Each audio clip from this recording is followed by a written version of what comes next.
함께 기도하겠습니다. 사랑해 주님, 감사합니다. 새 아침을 맞이하며 오늘도 하나님을 예배합니다. 예배하는 모든 성도들의 삶에 하나님의 은총을 부어 주옵소서. 날이 더워지는데 우리의 마음에는 평화가 있게 해주시고 또 더위를 통하여 이 고난을 통하여 만물이 영그러 가듯 우리 인생에 닥친 고난을 통하여 우리의 삶도 아름답게 만들고 빚어가시는 하나님의 놀라운 섭리가 우리 삶 속에 아름답게 영걸어 갈 수 있도록 은혜를 베풀어 주옵소서. 예수님의 이름으로 기도드립니다. 아멘. 우리 찬송가 86장 찬양하시겠습니다.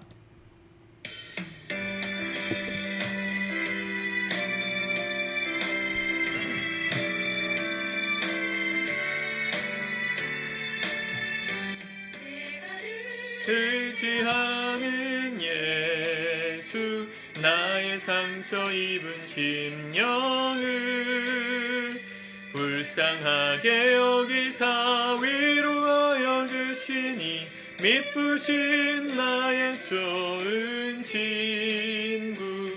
내가 의지하는 예수, 나의 사모하는 친구. 나의 기도 들으사 응답하여 주시니 미쁘신 나의 좋은 친구. 주의 손 의지하고 살 때 나를 해할 자가 없도다. 주님 나의 마음을 크게 위로하시니 미쁘신 나의 좋은 친구. 내가 의지하는 예수, 나의 사모하는 친구.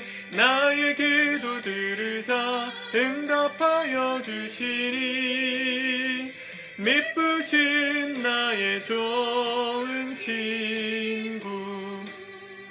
내가 요단강 건너가며 마음이 두려워서 떨 때도 주가 인도하시니 어찌 두려워하랴. 미쁘신 나의 좋은 친구.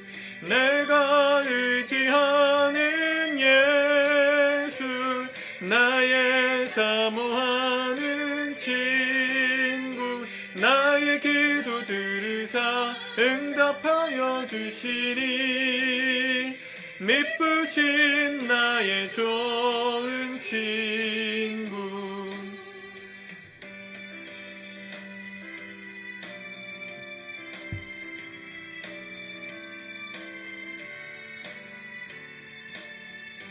이후 천국에 올라가서 모든 성도들과 다 함께 우리들을 구하신 주를 찬양하리라. 미쁘신 나의 좋은 친구. 내가 의지하는 예수, 나의 사모하는 친구. 나의 기도 들으사 응답하여 주시니 미쁘신 나의 좋은 친구. 아멘. 오늘 하나님 말씀은 역대상 14장 1절에서 17절까지 전체의 말씀입니다. 먼저 읽고 묵상하도록 하겠습니다. 14장. 두로왕 히람이 다윗에게 사신들과 백향목과 석수와 목수를 보내 그의 궁전을 건축하게 하였더라. 다윗이 여호와께서 자기를 이스라엘의 왕으로 삼으신 줄을 깨달았으니 이는 그의 백성 이스라엘을 위하여 그의 나라가 높이 들림을 받았음을 알미였더라. 다윗이 예루살렘에서 또 아내들을 맞아 다윗이 다시 아들들과 딸들을 낳았으니 예루살렘에서 낳은 아들들의 이름은 삼무아와 소밥과 나단과 솔로몬과 이팔과 엘리수아와 엘벨렉과 노가와 네벡과 야비야와 엘리사마와 부엘야다와 엘리벨렛이었더라. 다윗이 기름 부음을 받아 온 이스라엘의 왕이 되었다 함을 블레셋 사람들이 듣고 모든 블레셋 사람들이 다윗을 찾으러 올라오매 다윗이 듣고 대항하러 나갔으나 블레셋 사람들이 이미 이르러 르바임 골짜기로 쳐들어온지라. 다윗이 하나님께 물어 이르되 내가 블레셋 사람들을 치러 올라가리이까 주께서 그들을 내 손에 넘기시겠나이까. 하니 여호와께서 그에게 이르시되 올라가라. 내가 그들을 내 손에 넘기리라. 하신지라. 이에 무리가 바알 브라심으로 올라갔더니 다윗이 거기서 그들을 치고 다윗이 이르되 하나님이 물을 쪼갬같이 내 손으로 내 대적을 흩으셨다. 함으로 그곳 이름을 바알 브라심이라 부르니라. 블레셋 사람들이 그들의 우상을 그곳에 버렸으므로 다윗이 명령하여 불에 살으니라. 블레셋 사람들이 다시 골짜기를 침범한지라. 다윗이 또 하나님께 묻자온대 하나님이 이르시되 마주 올라가지 말고 그들 뒤로 돌아 뽕나무 숲을 맞은편에서 그들을 기습하되 뽕나무 꼭대기에서 걸음 걷는 소리가 들리거든 곧 나가서 싸우라. 너보다 하나님이 앞서 나아가서 블레셋 사람들의 군대를 치리라. 하신지라. 이에 다윗이 하나님의 명령대로 행하여 블레셋 사람들의 군대를 쳐서 기브온에서부터 게세까지 이르렀더니 다윗의 명성이 온 세상에 퍼졌고 여호와께서 모든 이방 민족으로 그를 두려워하게 하셨더라. 아멘. 다윗 왕조 시대에 이 하나님이 기뻐하시는 성전, 다윗의 성은 화려한데 법궤를 모시고 있는 하나님의 자리는 초라하다는 생각이 들어서 하나님의 전을 짓겠다는 서원을 합니다. 그러나 하나님이 다윗 손에는 너무 많은 피를 묻혔기 때문에 그를 통해 일하지 않고 자녀를 통해 일할 것이다. 솔로몬 때에 이 솔로몬 성전, 첫 번째 예루살렘 성전이 완공되죠. 그 예루살렘 성전을 지을 모든 재료와 자재를 다윗 시대에 준비합니다. 그런데 이 가나안 땅, 이 이스라엘 영역에는 사실은 좋은 나무도 없고 또 좋은 돌도 별로 없습니다. 대부분 사막 지역이기 때문에 건축 재료가 별로 없어요. 그 당시 가장 최고의 건축수를 자랑하던 나라가 두로라는 곳입니다. 지중해 연안에서 무역을 하면서 번 돈으로 난공불락의 천혜의 요새를 지었던 두로. 그 두로의 왕 히람이 다윗의 성전을 짓겠다는 그 이야기를 듣고 친히 자신의 나라에 있는 모든 건축 재료를 보내주죠. 1절에 두로왕 히람이 다윗에게 사신들과 백향목과 석수와 목수를 보내 그의 궁전을 건축하게 하였더라. 건축을 했다는 얘기가 아니고 준비를 시킨 겁니다. 이 당시 보내주었던 이 건축자들, 기술자들이 솔로몬 시대에 솔로몬이 다스리는 시대가 됐을 때 성전을 완공하죠. 다윗을 하나님이 축복하셔서 다윗을 통해서 그 나라를 잘되게 하시는 은혜를 이방 족속들 가운데 주신 겁니다. 다른 나라와 협업을 통해서 평화를 유지하면서 동시에 본국에는 번영과 평화를 누리게 하는 이 성군 정치, 다윗 시대에 이루어졌습니다. 그런데 보통의 지도자 같았으면 자기가 잘나서 자기가 뭘 잘해서 이와 같은 번영이 있었다라고 자랑했을 텐데 다윗은 겸손했습니다. 2절 다윗이 여호와께서 자기를 이스라엘의 왕으로 삼으신 줄을 깨달았으니 자기가 잘해서 그런 게 아니고 하나님이 이스라엘을 축복하시려고 자기를 대리인으로 또 주님의 뜻을 이루는 종으로 이 지도자의 자리에 세우셨다는 그 마인드가 있었어요. 그 마음으로 나라를 다스렸기에 하나님이 그 땅을 축복해 주신 거죠.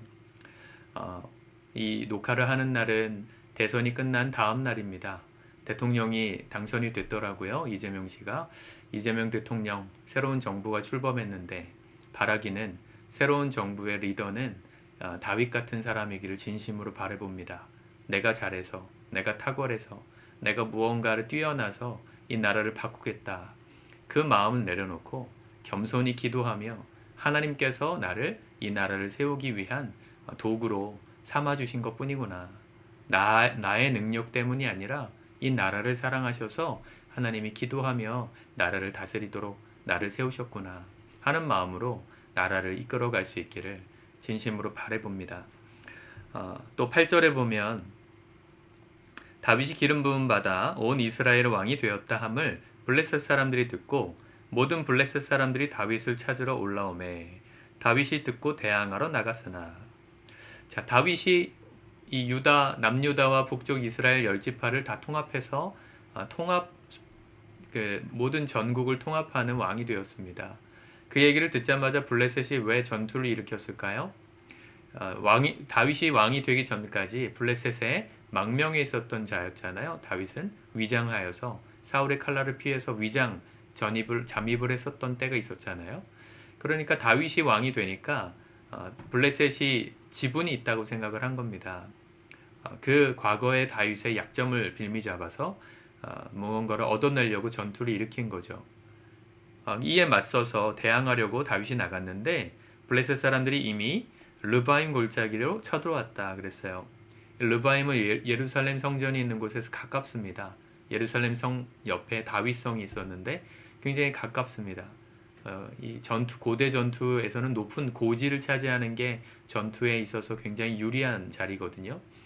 이미 높은 고지를 차지하고 있는 블레셋을 보면서 두려워하거나 또 자기의 술수로 뭔가를 하려고 하지 않고 다윗은 어떻게 합니까? 10절에 보면 다윗이 하나님께 물어 이르되 내가 블레셋 사람들을 치러 올라가리이까?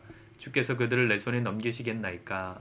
하니 여호와께서 그에게 이르시되 올라가라 내가 그들을 내 손에 넘기리라 하신지라. 다윗이 잘했던 것은 하나님께 늘 이런 식으로 반응했다는 것이 잘한 겁니다. 그는 사울을 대적할 때도 사울을 맞서서 도망 다닐 때도 혼자 결정하지 않았습니다. 늘 기도하고 물었습니다. 다윗이 여호와께 여짜와 이르되 물어 이르되 이게 사무엘상 하에 반복되는 다윗의 패턴이에요. 어떤 일이 있을 때마다 겸손히 하나님 앞에 먼저 기도로 묻는 사람. 그 기도를 통해서 하나님께서 다윗 가문을 축복하신 거죠. 나라의 지도자는 이래야 됩니다. 자기가 사람들의 마음을 바꿀 수 있는 게 아니잖아요. 지금 얼마나 양극화된 사회입니까? 우리나라가. 이번에도 대통령이 되긴 했지만 이 대통령이 된 이 대통령을 지지한 지역의 그 색깔을 보니까 정말 동서로 완벽하게 갈렸더라고요. 나라가 반으로 쪼개졌어요. 이렇게 분열된 나라를 어떻게 하나로 만들 것인가? 나라에 닥친 여러 가지 위기의 문제들을 어떻게 해결할 것인가?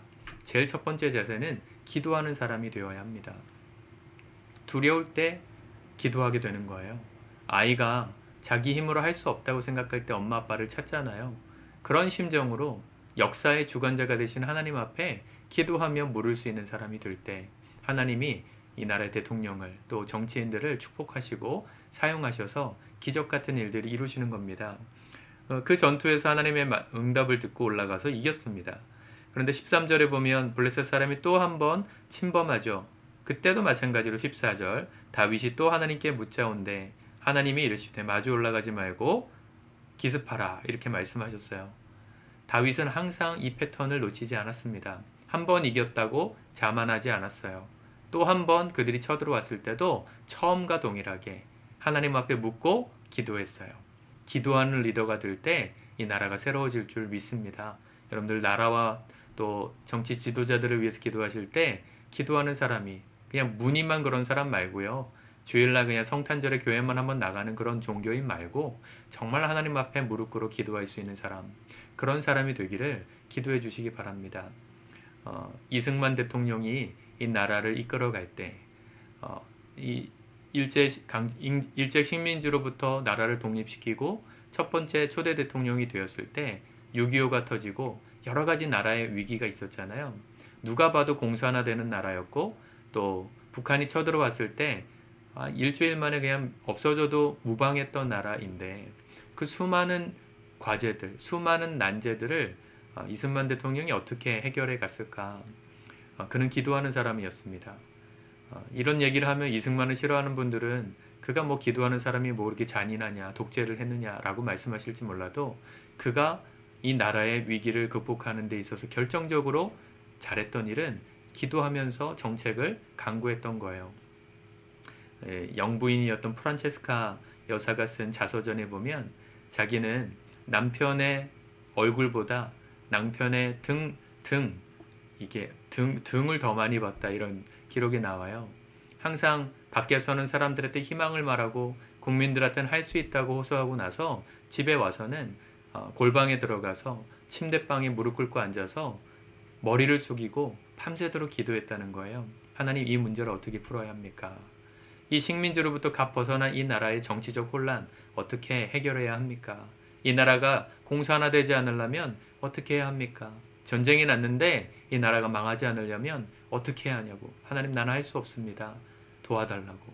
간절히 기도하는 그 뒷모습만 자기는 많이 보았다고. 여러분, 이승만 대통령이 기도하면서 나라의 정책을 구할 땐 놀라운 기적이 일어났어요. 되지 않는 일들이 해결되었어요. 식민지 청산이 이루어졌고 6.25 전투로부터 이 나라가 생존했고 이 나라가 하나님의 자유와 번영을 누리는 나라의 기틀을 놓는 놀라운 일들을 하지 않았습니까? 한미동맹 같은 거, 그건 사실은 미국 입장에선 들어줄 필요가 없는, 그 당시에도 안 들어주려고 했는데 되지 않는 일을 가능케 했거든요. 어떻게 이렇게 불평등한 약소국에게 유리한 조항을 동맹, 협약으로 만들어서 지금까지도 80년이 넘는 시간까지 나라가 안전할 수 있었을까? 그 동맹이 있었기 때문에 대한민국의 전투가 사라지고 전쟁이 없어지고 번영을 누릴 수 있었잖아요. 기도할 때 그런 일들이 가능했는데 그건 58년도까지입니다. 아니죠. 53년도죠.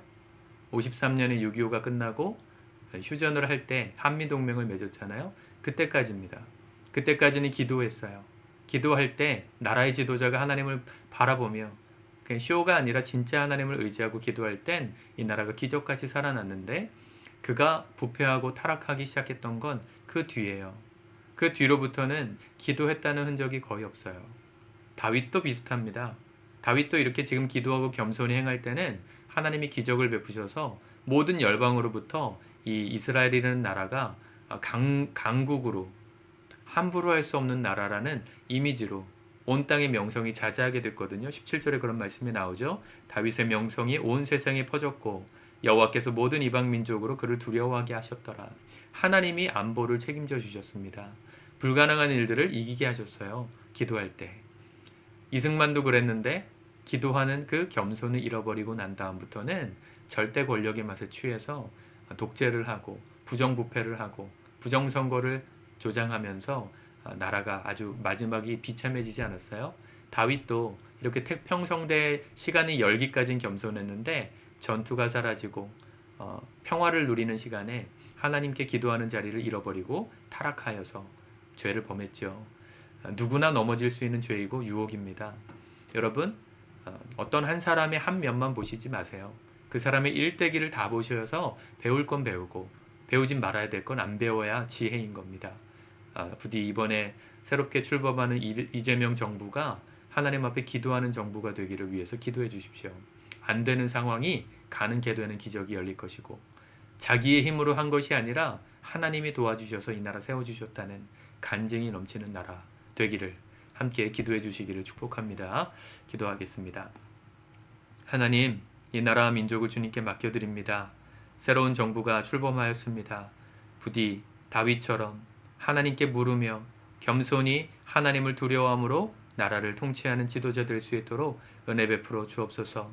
주께서 맡겨주신 모든 권한이 자기의 탁월함 때문이 아니라 하나님이 이 나라를 사랑하시기 때문에 주신 권한임을 두려워함으로 생각하고 늘 모든 매사에 기도로 하나님께 물으며 겸손히 무릎 꿇고 기도하고 결정하는 지혜롭고 겸손한 리더들 될 수 있도록 은혜 베풀어 주옵소서. 한국교회가 이 시간들을 통하여 더욱더 정결해져 가기를 원합니다. 부족한 종도 이 작은 교회를 이끌어 가지만 하나님 앞에 겸손히 무릎 꿇고 기도하기를 멈추지 않게 해주시고 우리 각 성도들의 가정들마다 우리 가장된 모든 이들이 마찬가지로 기도하는 겸손한 가장 됨으로 말미암아 하나님이 우리의 삶을 축복하실 수밖에 없는 은혜를 누릴 수 있도록 인도하여 주옵소서.